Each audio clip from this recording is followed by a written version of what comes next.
ہمارے ساتھ ایک حادثہ ہو چکا ہے. یہاں ہمارے سرنگی میں ایک بھائی تھے, عثمان بھائی کے وہ کزن لگتے ہیں. ہاں, تو وہ بیچارے ریورٹ ہوئے نئے نئے, تو وہ اب دیوبندی, ان کے والد صاحب کٹر دیوبندی, دیوبندیوں کا بہت بڑا مدرسہ.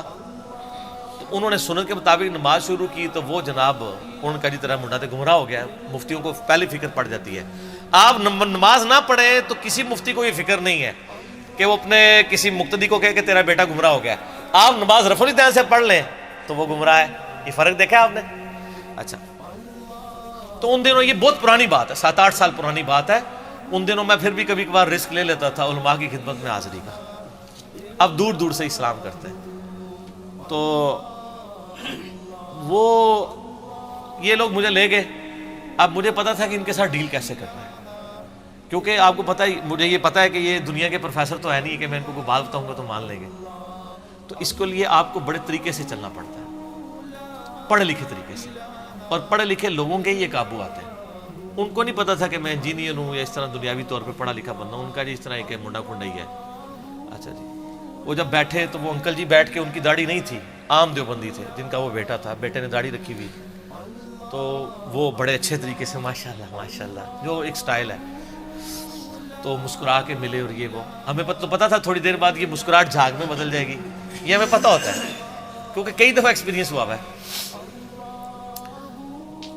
وہ کہتے ہیں کہ میں نے کہا جی بتائیں حضور. ان کا جی یہ آپ نے کس طرف ان کو لگا دیا؟ میں نے کہا جی بات یہ ہے کہ ہمیں آپ سے بنیادی اختلاف ہے کہ آپ کے عقیدے کتاب و سنت کے مطابق نہیں ہے.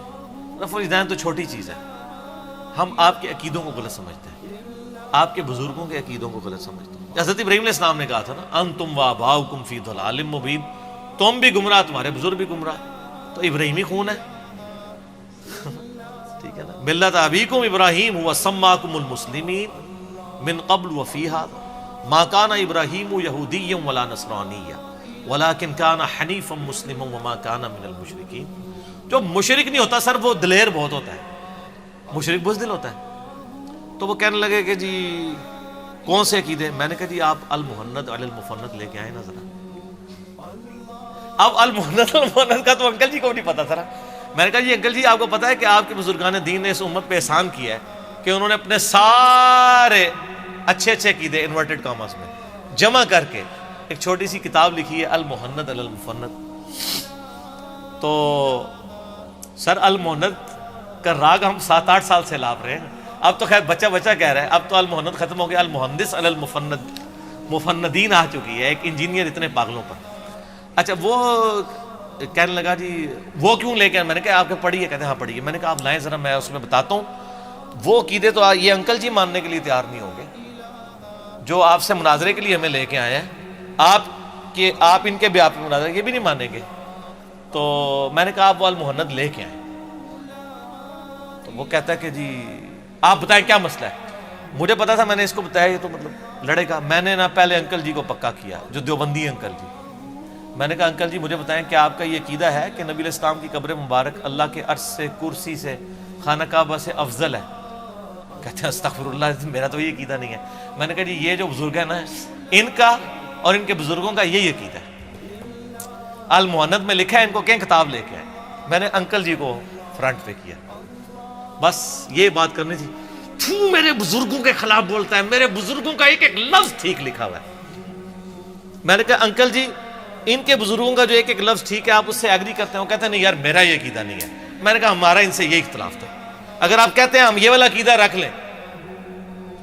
کہتے ہیں نہیں یار یہ تو نہیں ٹھیک. میں نے کہا پھر اب کوئی, کہتے ہیں اب کوئی بحث کا فائدہ ہی نہیں. اٹھ کے چلے گئے. اس کے بعد انہوں نے اپنے بچے کو کچھ نہیں کہا, کام ختم ہو گیا. ٹھیک ہے, تو یہ ہونا تو یہ چاہیے تھا کہ وہ کہتے ہیں کہ میں اپنے بزرگوں کا دفاع کرتا ہوں, قرآن کی فلاں آیت میں یہ بات لکھی ہے, حدیث میں لکھی ہوئی ہے. ان کو بھی پتہ تھا نہیں ہے. ٹھیک ہے نا جی. تو اس لیے پھر انہوں نے آخر میں ایک جملہ بولا کہ یہ لڑکا ہے کون ہے؟ تو انہوں نے بتایا یہ ایک انجینئر ہے, اور اس طرح یہ. ان کا آپ نے پہلے کیوں نہیں بتایا کہ یہ پڑھا لکھا بندہ ہے؟ پڑھے لکھے بندے تو گمراہ ہوتے ہیں, ہم تو ان سے بات بھی کرنا گوارا نہیں کرتے. یہ بات اصل میں نے آپ کو بتانی تھی مفتی صاحب کی, کہ پڑھے لکھوں سے یہ جھرک جاتے ہیں, کیونکہ ان کو پتہ ہے کہ جب ان کو کاٹنے لگیں گے نا, یہ پہلے گھیچی پکڑ لیں گے ہماری.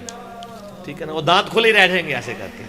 ٹھیک ہے نا, تو وہ دانت بند نہیں ہوں گے, ٹھیک ہے, یا بند ہوں گے تو یہ پہلے پکڑ لیں گے, کھول نہیں سکیں گے. آپ کو پتہ ہے بگر ماہ جو ہے نا, 3,000 پاؤنڈ کی طاقت سے یہ اپنے جبڑے بند کرتا ہے، لیکن کھولنے کی طاقت اس کی بہت کم ہے. اگر آپ اس کو ایک ہاتھ سے بھی یوں پکڑ لیں جبڑا کھول نہیں سکتا. 3,000 پاؤنڈ، 1,500 کلو گرام وزن آپ اٹھا سکتے ہیں؟ میرا تو اپنا وزن 70-80 کے قریب ہوگا، میں کیا 1,500 کلو اٹھا سکتا ہوں؟ اس طاقت سے وہ بند کرتا ہے جبڑے. تو دنیا کا کوئی جانور اس کے جبڑے بند کرنے سے، کوئی انسان بھی اس کو روک نہیں سکتا، لیکن جو اس کی کھولنے کی صلاحیت ہے نا وہ اتنی کم ہے کہ اگر آپ اس کو ہاتھ سے یوں پکڑ لینا، دیکھیں یہ اللہ کی یار یہ بھی قدرت ہے. اس کے جبڑوں میں یہ طاقت نہیں کہ آپ اس کو ہاتھ سے پکڑ لیں اور یہ جبڑے کھول سکے. اسی آپ دیکھیں وہ اتنے بڑے بڑے کروکوڈائلز کو پکڑتے ہیں، ساتھ ہی ٹیپ لپیٹ دیتے ہیں. ٹیپ کیا چیز ہے؟ آپ رسی بھی لپیٹ دیں 3,000 پاؤنڈ کے آگے تو لوہے کی رسی بھی کچھ نہیں کرتی. لیکن یہ اللہ نے اس میں کمزوری رکھی ہوئی ہے. آپ کے علماء میں بھی یہ کمزوری ہے.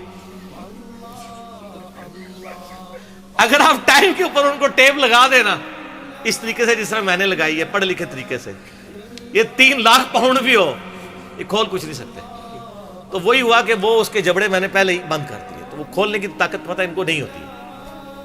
یہ میں نے ایک تفنن کے طور پہ آپ کو باتیں سمجھا. چلیں جی.